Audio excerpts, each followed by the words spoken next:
Et oui les amis, ça y est, nous avons trouvé l'homme, l'élu, que dis-je, le grand homme qui va nous servir d'entraîneur adjoint. Il s'agit de Monsieur Sean Gordon.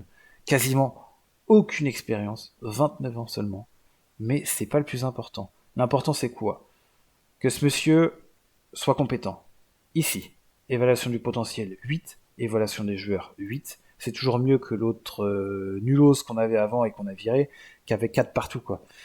Pareil, important, cet homme-là a des attributs défensifs, offensifs, techniques, à 8. Eh bien, de toute façon, je n'ai pas pu trouver mieux. C'est le profil le plus complet.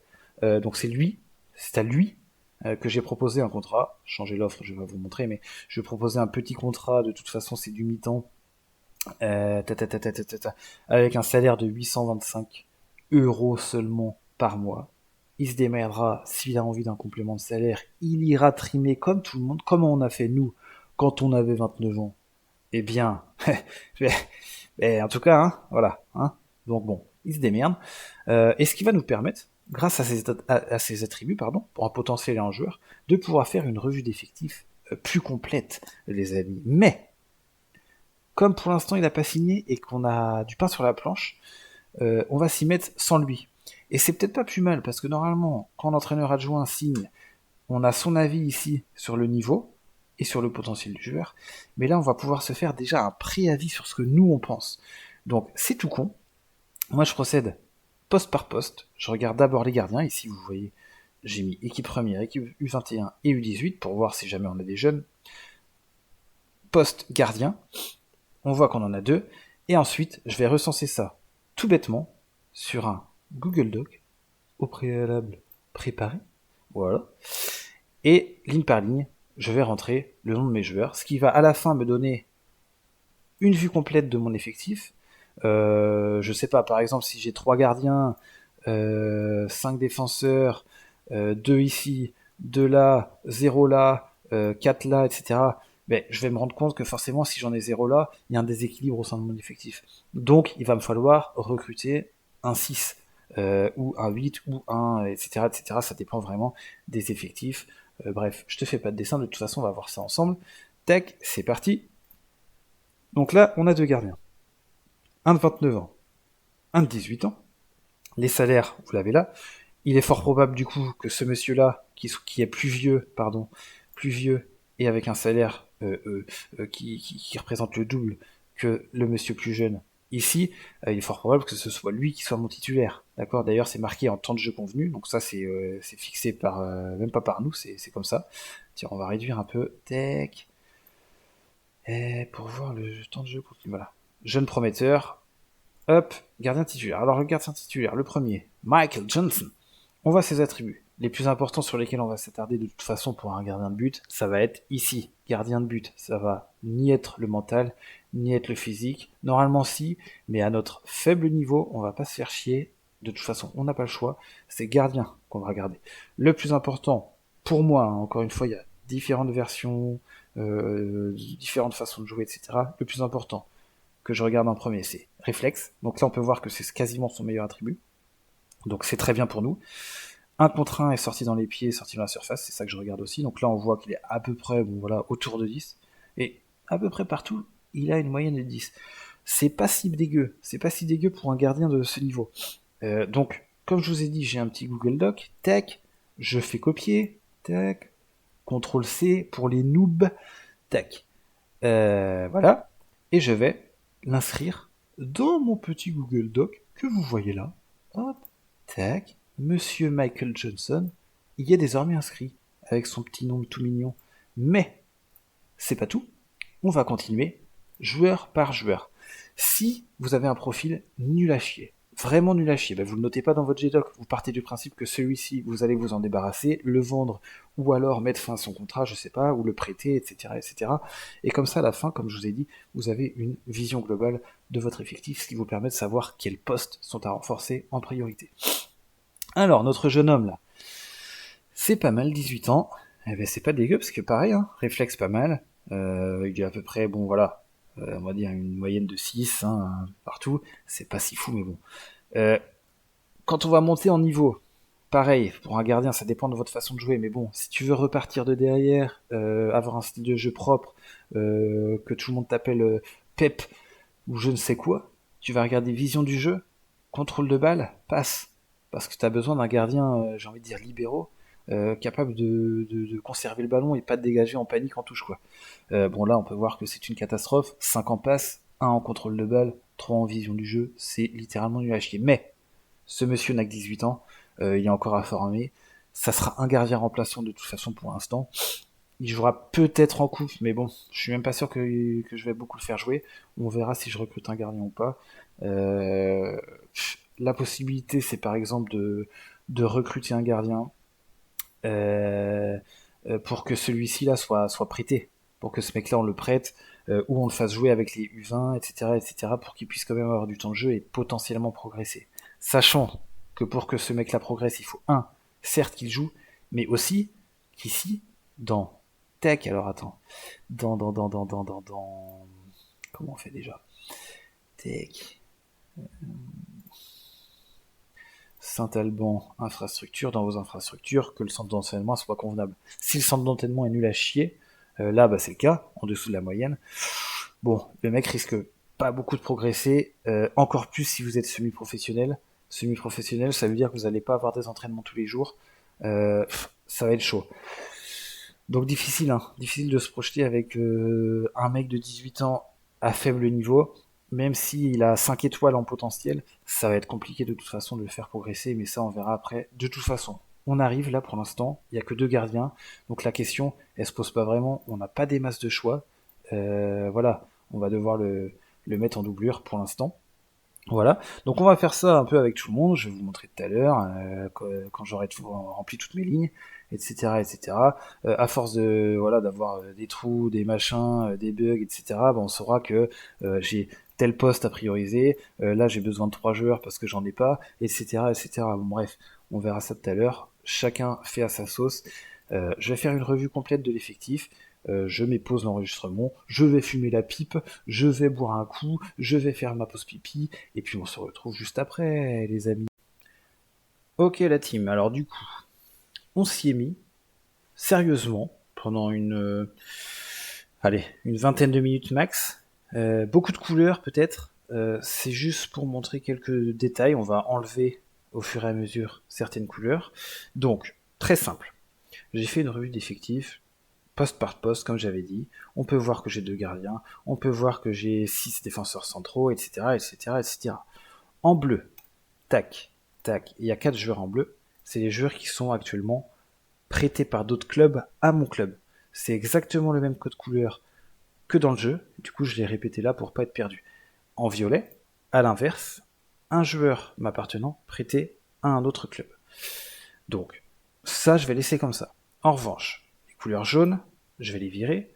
C'était juste pour attirer l'attention sur certains joueurs. Alors, on va aller voir pourquoi. On va commencer par exemple par Monsieur Shawn Jeffers.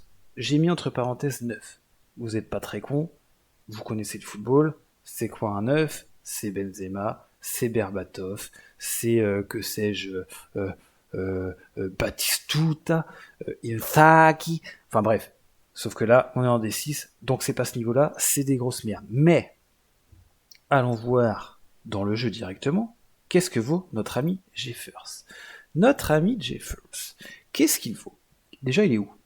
On va le trouver? Il est ici. Pourquoi je l'ai mis en jaune? Parce que, globalement, ça semble être mon meilleur attaquant. 2 choses à savoir. Historique. On peut s'apercevoir que ça va être la 4e saison qu'il va jouer chez nous. Qu'auparavant, il a quand même planté pas mal de pions. 13, 9, 27 x 2. Ça, mon pote, c'est un crack. Il a 31 ans, c'est un peu tard pour aller croquer un contrat ailleurs. On va en faire notre numéro 9, si on peut le conserver en tout cas. Qu'est-ce qu'on va regarder chez un 9? Bon, on pourrait se contenter de regarder d'abord la finition. Donc là, elle est bonne, elle est à 12, ce qui est très bien pour la D6. Penalty 14, bon ça on s'en fiche un peu pour l'instant.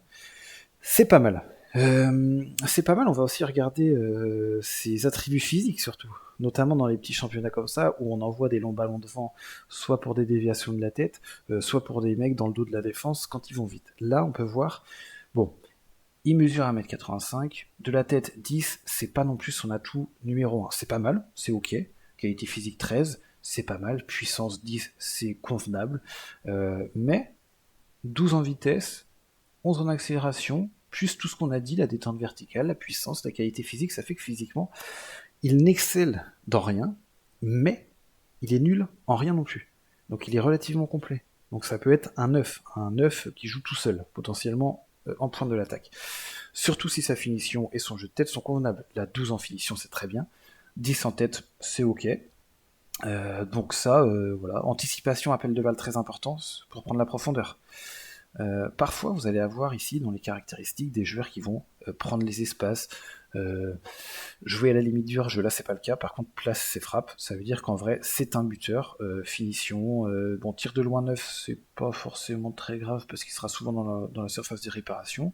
Pour l'instant, je n'ai pas possibilité de voir quel est son meilleur rôle. Ça peut être, je sais pas moi, attaquant complet ou alors attaquant pivot. Généralement, quand c'est des grands mastocs qui font 1m90 et qui sont bons de la tête, bon, ça va être des attaquants pivots sur lesquels on va pouvoir s'appuyer. Là, ça va pas être le cas, donc ça va être le mec à trouver dans la surface, en gros.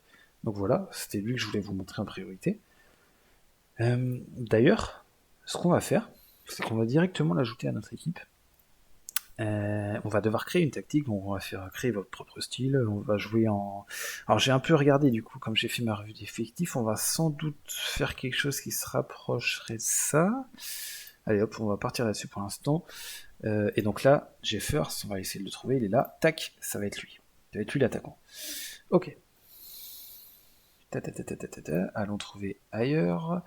Lui, Monsieur Weiss, j'ai mis 10 entre parenthèses, pourquoi ? Alors, ah merde, vous voyez pas, excusez-moi.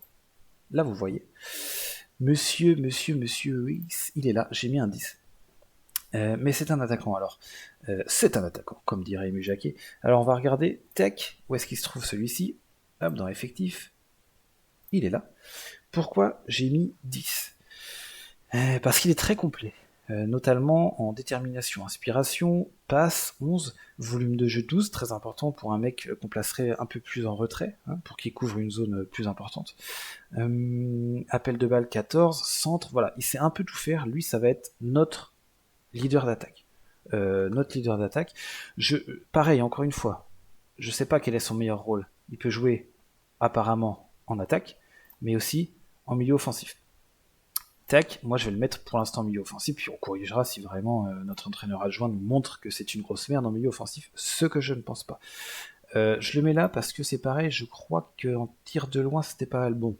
Je pensais que c'était un peu mieux. Mais généralement quand t'as un mec en 10, avec une vision du jeu, passe, tir de loin, inspiration, s'il a des bons attributs, tu peux te permettre de le mettre en soutien de l'attaquant ou en 10. Donc voilà. Mais là tu peux aussi voir qu'il s'est centré, 12, donc ça peut être un mec qui va jouer... Bon, ailier, je sais pas trop, il a trop d'attributs, je trouve, pour le cantonner à un rôle d'ailier. Par contre, côté gauche, même s'il l'a jamais joué, on peut essayer de le faire travailler sur un poste, par exemple, de milieu offensif qui rentre, ou ailier intérieur, tu vois, ce genre de mec qui va rentrer, centrer, frapper, etc. Bon, pour l'instant, on va pas se faire chier, à mon avis, il va jouer en 10. Ok. Qui d'autre ? Ah oui, il y avait ce monsieur-là que je voulais vous montrer, lui. C'est pareil, j'ai mis 10 entre parenthèses, mais j'ai surtout mis CPA, coup de pied arrêté. Parce que le bonhomme, il a pas l'air dégueu en coup de pied arrêté. Monsieur. Hop, effectif, on va le retrouver, Giorgio Rasulo. Pas mal, coup franc 13, corner 12, penalty 12, donc coup de pied arrêté au top. À ce niveau-là, généralement, des 6, t'as pas ça. Hein. Donc, et puis en plus, un truc que j'avais pas vu, leadership, très intéressant. Ça va être pour choisir votre capitaine, on verra après, mais leadership, c'est marqué de toute façon, reflète la capacité du joueur à influencer les autres sur le terrain. Ses coéquipiers se mobilisent souvent autour de lui. Donc il y a deux choses à regarder pour un capitaine, le leadership et le jeu collectif. Le jeu collectif un peu moins important, je trouve. Ça, c'est à suivre les consignes tactiques tout en travaillant. Bon, c'est ce que le joueur va donner, quoi, en plus, c'est un bonus. Mais surtout, le leadership, c'est ce qui va être important pour un capitaine, mais pas que. Ça va être aussi tech dans la hiérarchie. Hiérarchie, on peut voir les joueurs très influents, etc. Là, par exemple, on peut voir que le plus influent, c'est Jeffers. Donc c'est le mec qu'on va mettre en pointe. Donc c'est mieux de le faire jouer. Il est influent, par contre, est-ce que ça va être notre capitaine? Je ne pense pas. Leadership 6, nul à chier. Jeu collectif 7, nul à chier aussi. Donc, bon, on verra après. Nous, on parlait de Monsieur Rassoulou. Il est dans les joueurs influents également. Logiquement, on va voir, j'ai pas regardé les autres, mais ça serait lui mon capitaine. Après, là, pour l'instant, apparemment, c'est Monsieur Barry. D'ailleurs, je ne sais même plus si je l'ai placé dans mon G-Doc. On ira voir tout à l'heure. Du coup, Rassoulou, bon en coup de pied arrêté, bon en inspiration, en passe, c'est pas mal en technique, donc ça va être un mec qui va compter au milieu de terrain pour conserver des ballons. Alors, eux le mettent plutôt en 8. Donc 6, c'est mort, je le mettrai pas, il est pas assez bon en agressivité, pas assez bon dans le placement défensif, en tacle, ridicule, donc ça sera plutôt un joueur offensif. On verra, peut-être que je vais le mettre aussi en soutien de l'attaquant, je sais pas, je te dis une connerie, est-ce que ça pourrait le faire? Passe 11, vision du jeu, ok, tir de loin, dribble, détermination, ouais, je pense qu'on va faire ça, on va peut-être se tenter ça, monsieur Rassoulou, on va peut-être faire plutôt, tac, quelque chose comme ça, alors on verra après comment on joue, on verra en fonction du milieu de terrain qu'on a, mais on va peut-être faire, tac, un truc à 5 défenseurs, on verra. Bon, on va voir, on n'y est pas là, on n'en est pas là, mais on va la mettre ici. Hop, Rassoulou. On regarde aussi quelle patte, quel pied c'est. Droit, ok. Droit aussi, ok. Peut jouer un petit peu à droite, et lui... ni l'un ni l'autre, bon, on s'en fout. Dans ses caractéristiques, conserve la balle, donc c'est bien de l'avoir au milieu de terrain, ce mec-là. Beaucoup de courses balle au pied. Ça peut compenser son manque de volume de jeu, quoique non, c'est surtout sur le placement, je pense, le volume de jeu. Attends. Plus que ce qu'il lui demandait, ok. Donc, ok, on verra ça plus tard. Mais c'est pas mal. Donc là, on a deux joueurs plutôt élégants, j'ai envie de dire, et un attaquant convenable. 2 points positifs. Ensuite, hop, on verra ça plus tard, on va le mettre là, on s'en bat les couilles. Tac, qu'est-ce qu'on a de beau dans l'effectif? Tac, nous avons notre ami Blackman. Blackman, pourquoi je l'ai pris? Je l'ai mis en 6. Alors j'ai mis 6 et meneur de jeu en retrait. Meneur de jeu en retrait, c'est parce que j'aime bien, moi personnellement, jouer avec des mecs qui aiment avoir le jeu devant eux, avec une bonne vision, une bonne capacité de passe, si possible un bon placement défensif et de l'agressivité nécessaire pour gratter des ballons. Là, Blackman, je ne me rappelle plus exactement, mais on est sur un profil assez intéressant. Pourquoi? Allons le retrouver dans notre liste. Agressivité 12, tacle 10, placement 10, ça veut dire qu'il est capable de gratter des ballons. Mais aussi, jeu collectif 16, détermination 18, ça, quand les attributs sont verts comme ça, volume de jeu 19, c'est brillant. C'est vert, c'est top. Jaune, c'est bon. 10, c'est ok.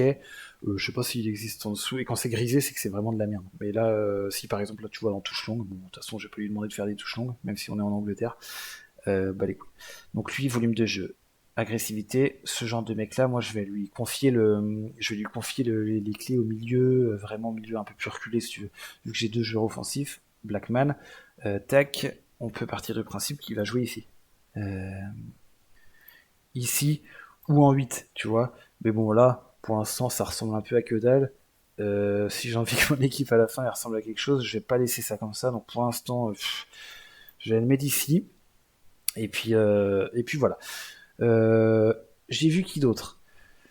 J'ai un gardien qui est convenable. Il est à peu près bon partout. Ça, on l'avait vu tout à l'heure. Donc, on va pas s'embêter beaucoup pour l'instant. On va le laisser en titulaire. J'ai 2 défenseurs latéraux, un à gauche, un à droite. Donc James et Wyatt. Je vais aller vous dire pourquoi je les ai mis en surveillance en jaune. C'est parce qu'ils sont pas dégueux. Ils ont les attributs que je regarde chez des défenseurs latéraux. On va prendre Wyatt par exemple. Les attributs que je regarde en particularité, alors je pourrais être très défensif et me dire ok, il faut qu'il soit bon en placement, en agressivité, en tacle. Là il est convenable, 10, 8, 10, c'est convenable, mais c'est pas non plus brillant. Moi ce que je regarde le plus, ça va être ses attributs physiques au niveau accélération, vitesse et endurance. Parce que c'est ça qui va faire que sur le côté ça va être soit des flèches, soit des mecs qui peuvent pas monter, etc. Mais surtout volume de jeu. Si le mec a un volume de jeu suffisant, il va pouvoir déborder sur l'aile. Pareil, je vais regarder aussi sa capacité à centrer. La 9, c'est convenable. Franchement, là, on est sur un joueur, du coup, qui sait à peu près faire tout, c'est-à-dire centrer, c'est ok, défendre, c'est ok. Par contre, on a un gros volume de jeu et je dirais un physique pas mal pour jouer à ce poste, quoi. Et c'est pareil pour l'autre. Alors, c'est quoi son nom? On a dit James, je crois, l'Irlandais, là. Pas mal. Mais lui, plutôt à droite. Et pareil, accélération, vitesse, volume de jeu, centre, tout ça, c'est à 10. Alors, par contre, placement, tacle, agressivité, c'est un peu faiblard. 7-8. Bon, t'aurais eu un seul attribut sur les 3 qui serait à 8, ok. Mais là, ça commence à faire un peu beaucoup. Donc, ça peut suffire pour ce milieu, pour cette saison, si à ce niveau-là, là, si tu joues offensif, si c'est toi qui as la balle souvent, bon, tu peux te contenter d'avoir ce mec un peu faiblard défensivement, surtout si tu joues dans une défense à 3, ce que je vais peut-être faire. Alors, je me suis pas encore penché trop sur le sujet, mais lui, il peut jouer un peu plus haut. Et l'autre, donc, on avait dit Wyatt, pardon. Est-ce qu'il peut jouer plus haut? Ouais, pareil. Bon, logiquement, on va faire quelque chose comme ça. Tac, tac. Bon, lui, on verra où le place à la fin. On avait dit Wyatt. Lui, il est gaucher, c'est ça? Ouais, gaucher, donc Wyatt ici. À droite, James, sachant que j'ai aussi Mensa. Alors, je l'ai pas mis en surveillance, je vais vous montrer Mensa, il est pas mauvais aussi. Pareil, 14 ans d'accélération, donc lui, il est très vif, très rapide et bonne capacité de centre.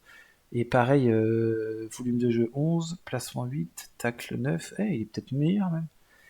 Il est peut-être meilleur. Se projette vers l'avant dès que possible. Donc ça, c'est top pour ce que je vais sans doute vouloir faire. Il vient signer.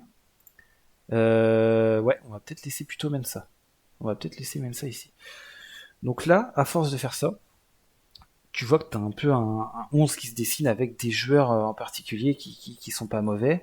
Hop, tu peux te dire que par exemple, tac, c'est comme ça que tu vas jouer.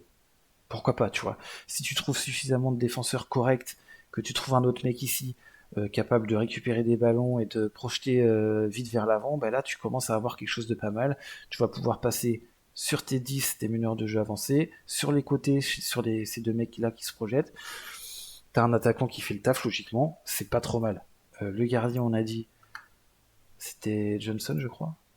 Ouais, c'était lui. Bon, ça commence à se dessiner.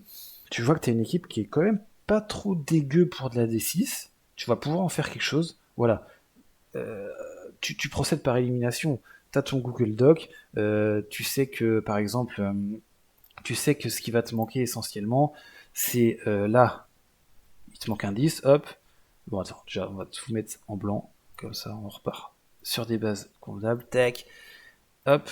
Il va te manquer potentiellement un mec là. Parce que si Monsieur Blackman il se blesse, t'es fichu. Hein. J'ai regardé les autres, c'est pas trop des récupérateurs. Ceux-là, c'est plus des 8 capables de se projeter, enfin à leur niveau.